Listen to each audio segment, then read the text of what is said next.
உதயமின் திட்டமா கையெழுத்து போடுறேன். நீட்டா ஓகே. ஜெயலலிதா அவர்கள் கொண்டு வரல, கலைஞர் அவர்கள் கொண்டு வரல, கொண்டு வந்தது யாரு? இன்னைக்கு நல்லா தெரியும். இவ்வளவு நாளா ஜோசப் விஜய் சொல்லாம ஹெச் ராஜா அவர்கள் ஜோசப் விஜய் சொல்லும் போது கூட ஆமான்னு ஒத்துக்காம இன்னைக்கு தேர்தல் வரும்போது கிறிஸ்தவர்கள் வாக்கு பெறுவதற்கு ஜோசப் விஜய் சொல்றாங்க. திருப்பரங்குன்ற பிரச்சனை, சிஏஏ பிரச்சனை, இப்படி முத்தலாக்கு பிரச்சனை, பொது சிவில் சட்டம், இதுக்கெல்லாம் ஏதாவது முஸ்லிம்களுக்கு ஆதரவா கருத்து சொன்னாரா? ஏன் நம்புறாங்க ஸ்டாலின் அவர்களை? அவர் சொன்னாரு, செஞ்சாரு. ஆனா திரு எடப்பாடியார் என்ன சொன்னாரு? 1000 ரூபாய் எப்படி கொடுக்க முடியும்னு கேட்டாரு. கொடுத்தாரா இல்லையா முதல்வர்? இந்தியாவுடைய சிபிஐ யார் கையில இருக்கு? அந்த கட்சியுடைய வேட்பாளரா நிக்கிறது யாரு? ஆம்ஸ்டாங். அப்ப ஆம்ஸ்டாங் மனைவி கொலைக்கு காரணமாயிட்டாங்களா? நீங்க எப்படி இந்திங்கிற போர்வையில சமஸ்கிருதத்தை திணிக்கிறீங்களோ? 1000 கோடி சமஸ்கிருதத்துக்கு ஒதுக்கப்படுது, வெறும் 16 கோடி தமிழுக்கு ஒதுக்கப்படுது. அப்ப இந்த மாதிரி இவங்க என்ன பண்றாங்கன்னா, பெண் மகளிர் ஒதுக்கீடுங்கிற பேர்ல கொண்டு போய் தொகுதி மறுவரை எல்லாம் உயர்த்திட்டு, இன்னைக்கு அமித்ஷா என்ன செய்யலாம்? இன்னைக்கு போட்டுக்கலாம் இல்லையா? இதை தாண்டி போட்டுக்கலாம் இல்லையா? அப்ப இது என்ன தெரியுது? குற்றவாளிகள் யாரோ, குற்றம் சாட்டப்படுவோம். நீங்க ஏன் தடை வாங்குறீங்க? அப்போ பாருங்க,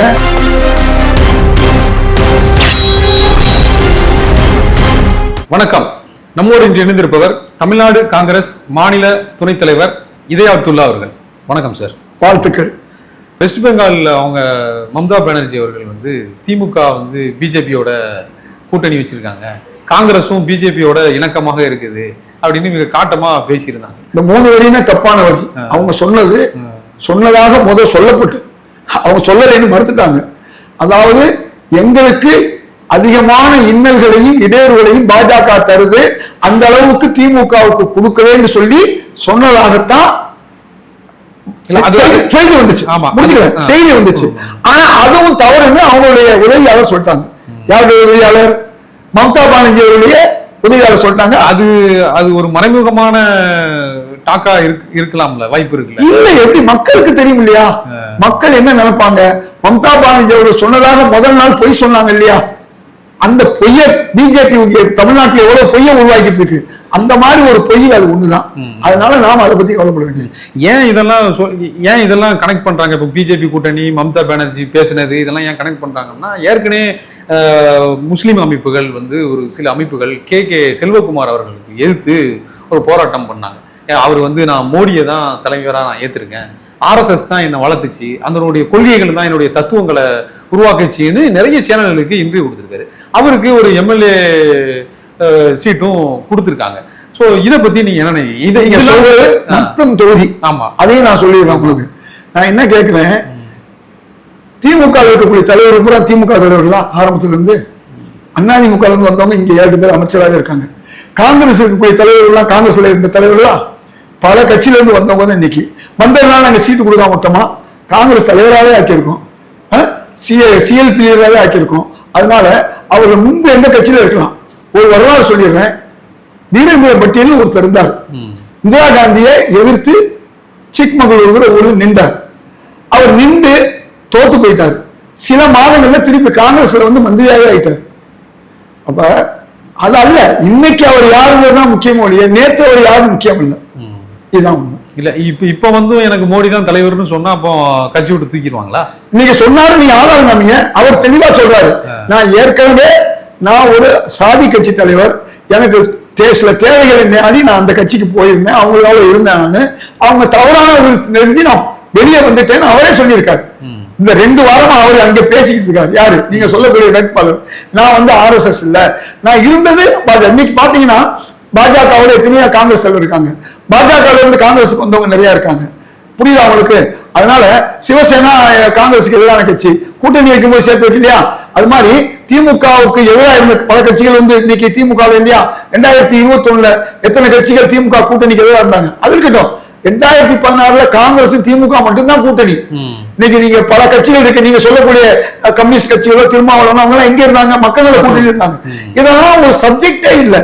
இன்னைக்கு யாரு கொள்கையாவே நமக்கு வேறுபடுது இல்ல, தொடர்ந்து நம்ம கொள்கை ரீதியாவே அவர் வேறுபட்டு இருக்குல்ல. இது வேற, நம்ம காங்கிரஸ் கட்சியோ விசிகாவையோ நம்ம அதுல இணைச்சிக்க முடியாது. கொள்கையாவே வேறுபட்டு இருக்கிற ஒரு இடத்துல இருக்கிற ஒரு ஆளை எடுத்துட்டு இப்ப அவர் திராவிட கொள்கையை ஏத்துப்பாரா அப்படின்னா இல்ல சமூக நீதி ஏத்துப்பாரா, பெரியாரை ஏத்துப்பாராங்கிற ஒரு கொஸ்டின் நமக்கு வருது இல்ல. ஒரே கொள்கையில் இருந்தவங்க தான் எம்ஜிஆரும் கலைஞரும் பிரிஞ்சு போனாங்க இல்லையா, வேறு வேறு இடத்துக்கு போனாங்க இல்லையா. அது மாதிரிதான் கொள்கை என்பது ஒரே ஆளுக்கு இருந்தாலும் அங்கே வந்து இடம் இல்லைன்னா வெளியே போயிடுவாங்க. அது பெரிய விஷயமே இல்லை. கொள்கை ஒரே கொள்கையில் உள்ளவங்க வேறுபாடு உள்ளதை நாம பார்க்கிறோம், வேறு வேறு கொள்கையில உள்ளவங்க ஒன்னா சேர்றதையும் பார்க்கிறோம். அப்ப ஒரு காமன் மினிமம் ப்ரோக்ராம்னு ஒண்ணு உருவாக்குனாங்க வாஜ்பாய் அவர்கள் காலத்துல. திமுக வாஜ்பாய்க்கு எதிரான ஒரு கட்சி. என்ன பண்ணாங்க, அன்னைக்கு ஒரு கொள்கை எடுத்தாங்க, இந்திய மக்களுக்கு எந்த விதமான கெடுதலும் வந்துடக்கூடாது, ராம ஜென்ம பூமி மாதிரி இந்த கோயிலை கட்டுற வேலை வச்சக்கூடாது, பாபர் மசூதி, இப்படி பல்வேறு விஷயங்கள்ல அவங்களுக்குள்ள ஒரு இது இருந்துச்சு. காஷ்மீரை இன்னைக்கு பிரிச்ச மாதிரி பிரிக்க கூடாது, 370 கொண்டு, அதே மாதிரி அவங்க செஞ்சாங்க. கலைஞரும் கூட்டணியில் இருந்தாரு. ஆனா அன்னைக்கு நடந்தது என்ன யோசிச்சு பாருங்க. ஆனா இன்னைக்கு நடப்பது என்ன, உதயமின் திட்டமா கையெழுத்து போடுறேன், நீட்டா ஓகே, ஜெயலலிதா அவர்கள் கொண்டு வரல, கலைஞர் அவர்கள் கொண்டு வரல, கொண்டு வந்தது யாரு? அதே மாதிரி பிற மாநிலத்தவர்கள் வேலை வாய்ப்பு கையெழுத்து போடுறது யாரு? நம்மாது. ஜல்லிக்கட்டை இருந்து ஜல்லிக்கட்டை பிரச்சனை உருவாக்கி யாரு? தீர்வாக அது வேற விஷயம். அப்ப இவையெல்லாம் மக்களுக்கு புரியும், யார் மக்களுக்காக இருக்காங்க. ஏன் தொடர்ந்து முதல்வர் ஸ்டாலின் அவர்களை தலைமையில் இருக்கக்கூடிய காங்கிரஸ் கூட்டணி, திமுக கூட்டணி தொடர்ந்து வெற்றி பெற்றுட்டு வருது? மக்களுக்கு தெரியாதா? அதுதான் விஷயம். ஆன்டி இன்கம்பல்சின்னு சொல்றாங்க, அதாவது அரசுக்கு எதிரான நிலை. அந்த நிலைப்பாடு வந்த பிறகு, அதாவது உதாரணமா சொத்து வரி, மின்சார கட்டண உயர்வு எல்லாம் வந்த பிறகுதான் 2024 39க்கு 39 எடுத்தாங்க, 100 வெற்றி பெற்றாங்க இல்லையா? மக்களுக்கு தெரியும். அவங்க என்ன நினைப்பாங்க, குணம் நாடி குற்றமும் நாடி அதில் மிகை நாடி மிக்க கொள்ளல்னு வள்ளுவர் சொன்ன மாதிரி நல்லதையும் கெட்டதையும் பார்ப்பாங்க. அதிகமா நல்லது யார் செஞ்சாலும் பார்ப்பாங்க. இப்ப அதிமுகவை பார்க்கும்போது அதிகமா கெடுதல் பண்ணதையும் பார்ப்பாங்க. இந்த ரெண்டையும் பார்த்ததுனால தான் அவருக்கு 10 தோழி பழனிசாமின்னு பேர் வச்சிருக்காங்க. இதுதான் விஷயம். அதனால எந்த கவலையும் பட வேண்டியதில்லை. இந்த தேர்தலில் திரு விஜய் அவர்களே வந்தாலும் அது பாதிக்கப்பட போவது அதிமுகவுடைய வாக்கு, அதே வாண்டி சீமான் அவருடைய வாக்கு கொஞ்சம் போகலாம். எங்களுக்கு ஏற்கனவே 47 விழுக்காடு கடந்த லாஸ்ட் தேர்தல் நாங்கள் எடுத்திருக்கோம். அந்த 47க்கு பிறகு இப்போ ஒரு 5-6 விழுக்காடு எங்களுக்கு கூடி இருக்கு. திரு ஓபிஎஸ் வந்திருக்காரு, தேமுதிக வந்திருக்கு, கமலஹாசன் கடந்த 21 இல்லாத வரைக்கும் வந்திருக்காரு, சில கட்சிகள் வந்திருக்கு. இதெல்லாம் சேர்ந்து ஒரு 5% மினிமம் வச்சாலும் 52க்கு நாங்கள் வந்துட்டோம். எங்களுக்கு ஒரு 5% போனாலும் என்ன ஆகும், நாங்க 47 நிற்போம். இன்னைக்கு 35 விழுக்காடு யார் எடுக்கிறாங்களோ அவங்க வெற்றி பெற முடியும்ல ஆயிப்போச்சு. ஏன்னா ஓட்டு பிரியுது இல்லையா? திரு விஜய் அவர்கள் 15 எடுக்கிறாருன்னு வச்சுக்கோம், 20 எடுக்கிறாருன்னு வச்சுக்கோம், என்ன நடக்கும்? ஏடிஎம்கே வாக்கு குறைந்தாலும் என்ன நடக்குது? எல்லாரும் 20, 25, 30 நிற்பாங்க. நாங்க 35 வந்தோம்னா 200 தொகுதியை தமிழக முதல்வர் ஸ்டாலின் அவர்கள் சொல்ற மாதிரி வெற்றி பெறுவது எளிது. அவரு மேக்சிமம் சிறுபான்மையினருடைய வாக்குகளை தான் பிரிப்பாருன்னு தானே சொல்றாங்க. நான் கேட்கறது, அது பிரிப்பாளர்கள் தேர்தலுக்கு பின்னால் தெரியுமா முன்னால் தெரியுமா? சிறுபான்மை வாக்கள் சிறுபான்மைக்கு நல்லா தெரியும். இவ்வளவு நாளா ஜோசப் விஜய் சொல்லாம ஹெச் ராஜா அவர்கள் ஜோசப் விஜய் சொல்லும் போது கூட ஆமான்னு ஒத்துக்காம இன்னைக்கு தேர்தல் வரும்போது கிறிஸ்தவர்கள் வாக்கு பெறுவதற்கு ஜோசப் விஜய் சொல்றாரு. தெரியுமா இல்லையா? சரி, திருப்பரங்குன்ற பிரச்சனை, சிஏஏ பிரச்சனை, இப்படி முத்தலாக்கு பிரச்சனை, பொது சிவில் சட்டம், இதுக்கெல்லாம் ஏதாவது முஸ்லிம்களுக்கு ஆதரவா கருத்து சொன்னாரா? சரி, இடஒதுக்கீடு கொடுக்கணும். இப்ப 3.5 விழுக்காடு எப்ப கிடைச்சிச்சு? நான் நடத்திய மாநாட்டில், இலக்கிய மாநாட்டில் முதல்வர் கலைஞரையும் அழைச்சிருந்தேன், ஆளுநரையும் அழைச்சிருந்தேன். உட்கார வச்சு கிட்டத்தட்ட 35-40 நிமிஷம் எடுத்து சொன்னேன். சொன்ன உடனே நண்பர் இதயத்துல்லா கூறுவது போன்று இஸ்லாமியர்களுக்கான இடஒதுக்கீடு கேரளாவிலும் கர்நாடகாவிலும் நடைமுறையில் இருக்குமானால் நாளைக்கு அவசர சட்டம் கொண்டு வருகிறேன் என்று சொன்னார் கலைஞர். அதுக்கடுத்து 4 வருஷம் கழிச்சு என்னுடைய மகனுடைய திருமணத்துக்கு வந்தார். என்னுடைய இல்ல திருமணத்துக்கு காமராஜர் மிகப்பெரிய கூட்டம்.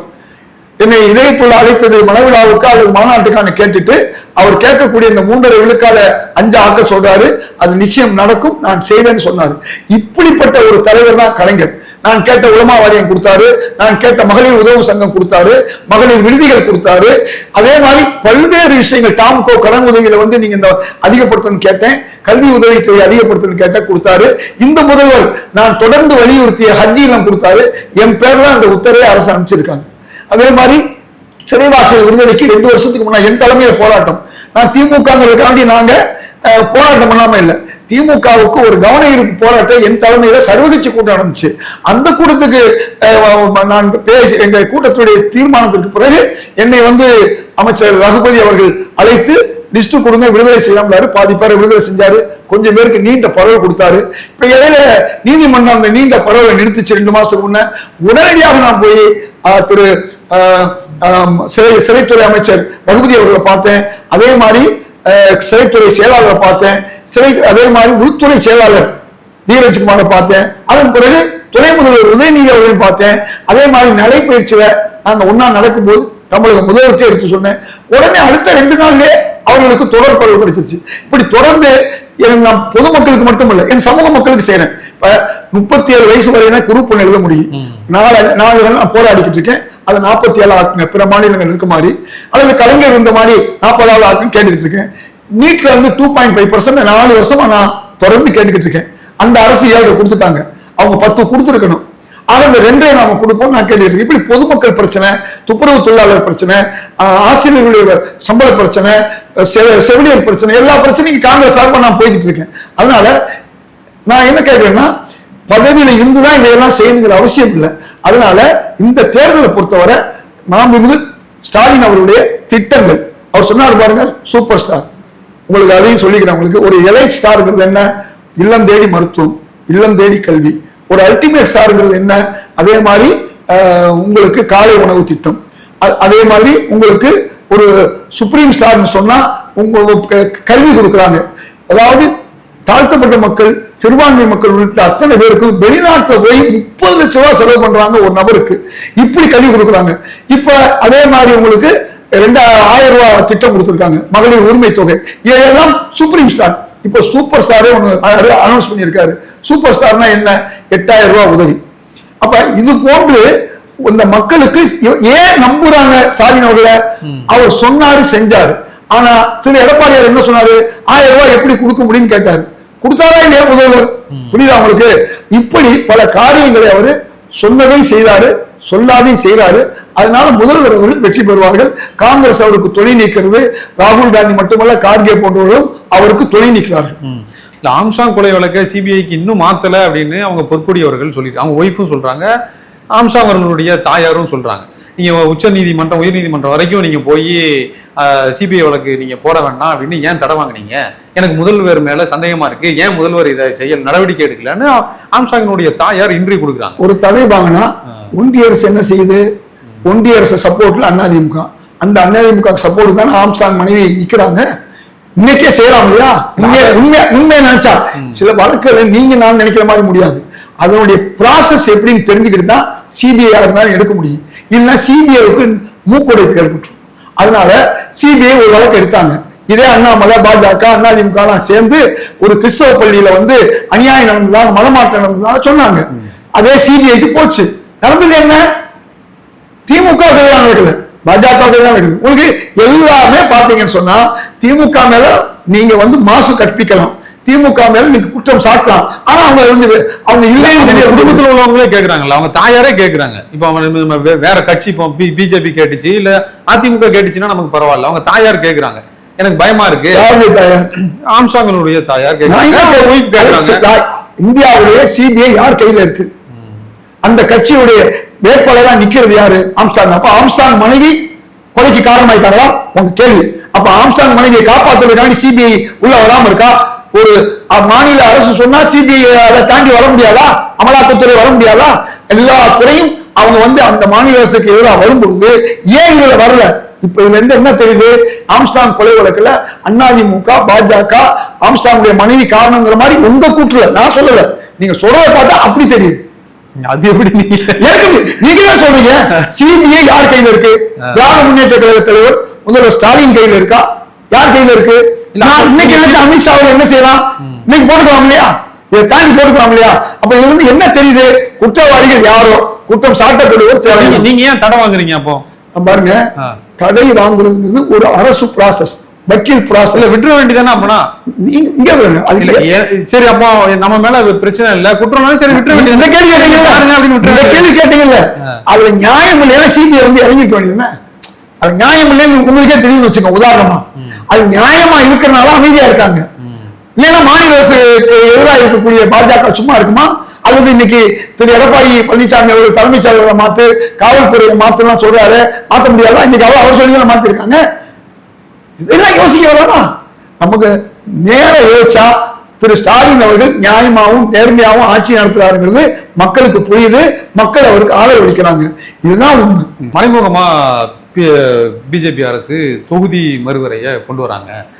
இது தமிழ்நாட்டுக்கு மிகப்பெரிய பாதிப்பை ஏற்படுத்தும் அப்படின்னு திமுக அரசு மற்ற எதிர்கட்சிகளும் ராகுல் காந்தி அவர்களும் அறிக்கை விட்டுருந்தாங்க. ஸோ இது என்ன பிரச்சனை நடக்குது? இவங்க தொகுதி மறுவரையில என்ன திட்டத்தை கொண்டு வரதுக்காக? ஒன்றும் இல்லைங்க. 2001 பீகார்ல மக்கள் தொகை 4.3, தமிழ்நாட்டில் 4.1. இன்னைக்கு மக்கள் தொகை எவ்வளவு தெரியுமா? தமிழ்நாட்டில் 8.4, பீகார்ல 13.4. நாங்க ஒழுங்கா குடும்ப கட்டுப்பாடை அமல் செஞ்சனால எங்களுக்கு இந்த சிரமமா, இந்த கஷ்டமா? அப்ப நாங்க சட்டத்தை மதிக்கிறதுக்கு தேவையா? எங்களுக்கு முறைப்பிரகாரம் விதாச்சார பிரிவு பிரகாரம் கொடுங்கன்னு கேட்கிறாங்க. 2வது, பெண்களுக்கு திரும்ப சோனியா காந்தி தலைமையிலே இது நிறைவேற்றிட்டோம். 11 வருஷமா ஏமாத்துறீங்க. 11 வருஷமா செய்யாம இப்ப நீங்க என்ன சொன்னீங்க? நாங்க மக்கள் தொகை கணக்கெடுப்போம், 2வது நம்ம தொகுதி மறுவரை பண்ணுவோம், எல்லாம் செஞ்ச பிறகுதான் பெண்களுடைய மசோதாவை கொண்டு வரணும். இப்ப நீங்க எப்படி இந்திங்கிற போர்வையில சமஸ்கிருதத்தை திணிக்கிறீங்களோ, 10,000 கோடி சமஸ்கிருதத்துக்கு ஒதுக்கப்படுது, வெறும் 16 கோடி தமிழுக்கு ஒதுக்கப்படுது. அப்ப இந்த மாதிரி இவங்க என்ன பண்றாங்கன்னா, பெண் மகளிர் ஒதுக்கீடுங்கிற பேர்ல கொண்டு போய் தொகுதி மறுவரை எல்லாம் உயர்த்திட்டு அவங்க வெற்றி பெறக்கூடிய வட மாநிலங்கள்ல அதிகமான இளைஞர்களை உருவாக்குறதுக்கு அவங்க முயற்சி பண்றாங்க. அதனால என்ன கேட்கிறாங்க எதிர்கட்சி திரு கார்கே அவர்களோ திருமதி சோனியா காந்தி அவர்களோ ஒன்னும் கேட்கல. நீங்க என்ன செய்ய போறீங்கிற விவரத்தை நாங்க மக்கள்கிட்ட கொடுக்க வேணாம், பார்லிமெண்ட் கொடுங்க. எதையுமே கொடுக்காம நீங்க கொண்டு இப்ப கடைசி நிமிஷத்துல கொண்டு ஏற்கனவே பல சட்டங்கள்ல பார்லிமெண்ட்ல நீங்க எப்படி நிறைவேற்றினீங்க? கடைசி நாள்ல எதிர்கட்சிகள் வெளியே போன பிறகுதான் நீங்க நிறைவேற்றினீங்க. அப்படி அவசர அவசரமா கொண்டு வந்தனாலதான் உங்களுக்கு பல விஷயங்கள் விவசாய சட்டம் கொண்டு எதிராக போச்சு. அப்படி செய்யாதீங்கன்னு தான் நாங்க சொல்றோம். இதுதான் அதை பத்தி. ஓகே சார், உங்களுடைய கருத்துக்களை மிக தெளிவாக முன் வச்சதுக்கு ரொம்ப நன்றி சார். வாழ்த்துக்கள். நன்றி.